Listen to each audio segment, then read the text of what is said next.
No es el tiempo el que pasa rápido, sino la vida. Por eso, haríamos bien los seres humanos en dedicar tiempo consciente a identificar cuáles son las dimensiones del diario vivir a las que debemos poner atención para alcanzar esa quimera que se puede resumir con ser razonablemente feliz.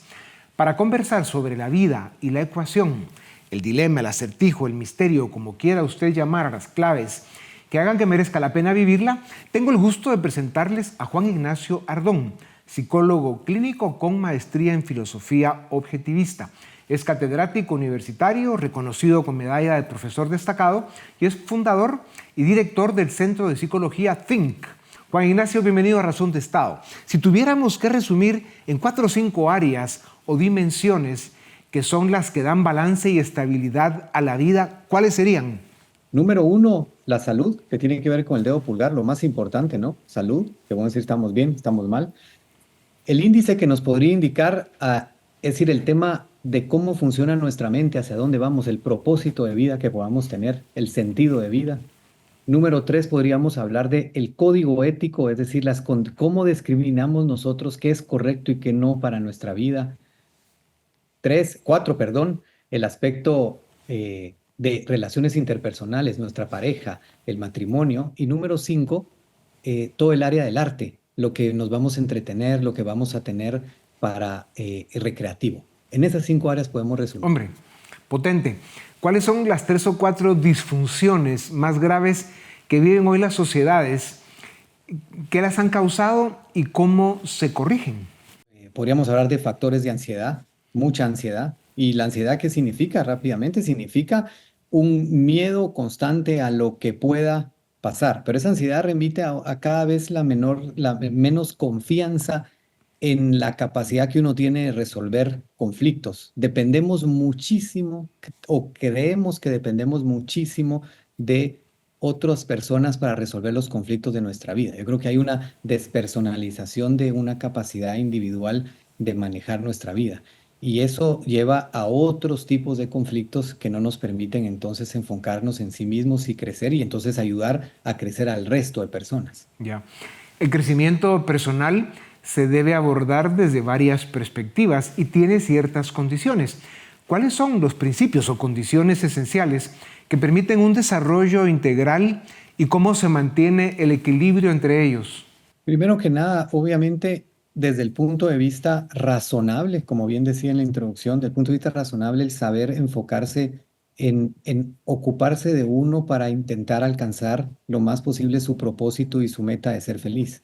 Siempre entendiendo las relaciones interpersonales como el factor secundario, pero crucial para nuestra vida.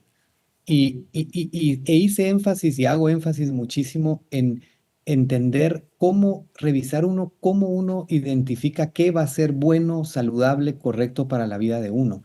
Eso es un esfuerzo que hay que hacer y que amerita que le pongamos mucha atención, porque ahí está el error. Nos plantea el escenario, el mercado, la gente, algunas cosas que pueden ser buenas, pero acuérdense que valor y bueno no son lo mismo. Entonces yo puedo valorar cosas que no son tan buenas para mi vida. Entonces identificar qué es verdaderamente lo valioso que implica prosperidad, que implica felicidad. Ya. Gestionar nuestras emociones es un reto constante. Hacerlo mal tiene consecuencias graves. ¿Cómo se logra? ¿Es con inteligencia emocional, prueba y error?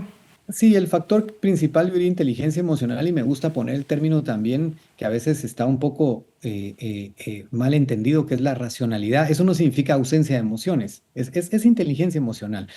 ¿Qué significa eso? El principio principal para obtener inteligencia emocional es saber que las emociones no son fuente de conocimiento. ¿Eso qué significa? Que hay que vivirlas, hay que sentirlas, pero nunca caer en la trampa de guiarse por ellas, sino que uno debe guiarse por el juicio correcto.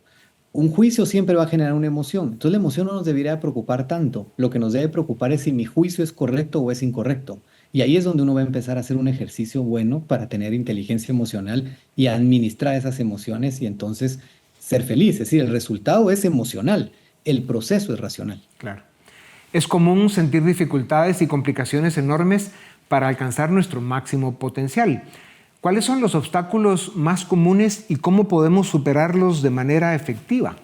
Bueno, de hecho, los obstáculos más comunes son los que encontramos en términos cuando de verdad se disparan cosas emocionales. Por ejemplo, cuando no tenemos claramente nuestro propósito de vida, entonces vamos navegando por ahí, entonces estamos muy vulnerables a cualquier cosa que pueda aparecer en el mundo que nos desvía, le hace un consumo de algo que no sea bueno para uno. Me refiero a consumo, cualquier tipo de consumo, ¿verdad? Es decir, tanto drogas, relaciones interpersonales no gratas, no. Es decir, de hecho, las decisiones que tomamos dependen muchísimo de cómo entendemos nosotros nuestro propósito de vida. Por eso hago énfasis muchísimo en eso. Ya. Y ese es un mensaje crucial. Los eventos traumáticos, que es otra dimensión compleja de la vida, la violencia, las guerras, la pérdida de un hijo, el divorcio, marca la vida de las personas, que son los eventos, digamos, no tan comunes o que van en contra de la naturaleza de la vida, que los viejos van muriendo primero. ¿Cómo se convierte una experiencia difícil en una oportunidad de crecimiento y transformación personal? De hecho, lamentablemente sí es cierto que no son tan comunes, pero a veces sí suelen ser muchísimos. Hay muchas buenas historias, pero también no muy gratas.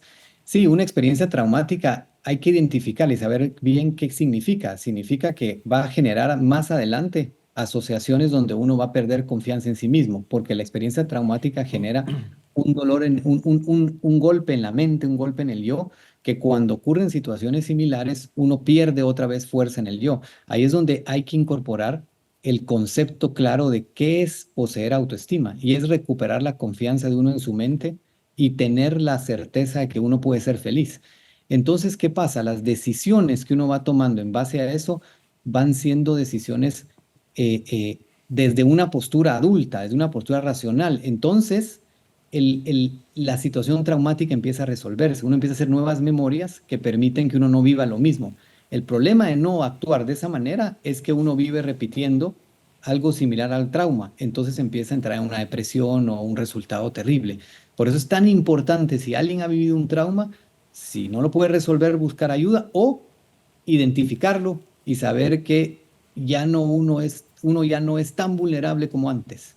Al final, no importa qué tanto nos esté costando vivir, la conclusión más conveniente, inteligente y estratégica será afirmar que a pesar de todo, la vida es la única oportunidad que tenemos para llegar a ser razonablemente felices. Hay que intentarlo. Juan Ignacio, gracias por tu tiempo.